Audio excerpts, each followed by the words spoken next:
if you insist. Part 2 of what I think some classic horror movie characters would be diagnosed with straight out of the DSM. Once again, this is simply for educational purposes and not to say that people with these disorders will commit crime. So if you're gonna get offended, keep scrolling. Let's talk about Pinhead and the Cenobites. So the DSM has a whole section dedicated to paraphilic disorders. However, just because somebody has a paraphilia or an unconventional sexual interest does not make it a paraphilic disorder. What makes it a disorder is when the urges or fantasies cause clinically significant distress or impairment. One of the disorders that fall under this category is sexual sadism disorder. Having sadistic preferences does not make it a disorder automatically, but again, to make it a disorder, it must cause clinically significant distress, and in this situation, it means that the individual has also acted on their urges or fantasies with an unconsenting adult. Which leads me to my conclusion that Pinhead and the Cenobites have a sexual sadism disorder. The criteria for this disorder includes that the individual has intense, recurrent sexual arousal from the physical or psychological suffering of others. And this can be manifested by fantasies, urges, or behaviors. If you love Hellraiser like I do, I don't think I need to explain this any further, but I will put up a couple quotes to support my case. One of my personal favorites, "No tears please, it's a waste of good suffering. Your suffering will be legendary even in hell." Incredible. Can we argue that by opening the box, somebody technically gives consent? Yeah.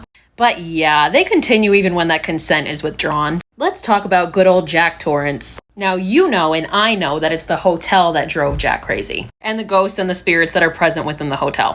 However, if Jack Torrance were to present in a clinical setting, I would guarantee that he would be diagnosed with some sort of schizophrenic disorder. Now, the duration in which his symptoms have lasted are going to play a very big part here. To meet criteria for a brief psychotic disorder, you have to have at least one of the following 4 symptoms: delusions, hallucinations, disorganized speech, and grossly disorganized or catatonic behavior. Delusions are defined in the DSM as fixed beliefs that are not amendable to change in light of conflicting evidence. I'd say that Jack is having persecutory delusions because he believes that he, or really in this case the whole hotel, is going to be harmed in some way, so he tries to kill his whole family as a result. Hallucinations are perception-like experiences that occur without an external stimulus, so obviously he's having visual and auditory hallucinations. And catatonic behavior is defined as a decreased reactivity to the environment. So to be diagnosed with a brief psychotic disorder, one of these symptoms has to be present for at least 1 day, but less than 1 month. Now, schizophreniform disorder, symptoms have to be present for more than 1 month, but less than 6 months. And this one adds on a 5th criteria. The 5th criteria is categorized as negative symptoms, and this includes either having a diminished emotional expression or a decrease in self-initiated purposeful activities. So you know how he's supposed to be writing and all he writes is all work and no play makes Jack a dull boy?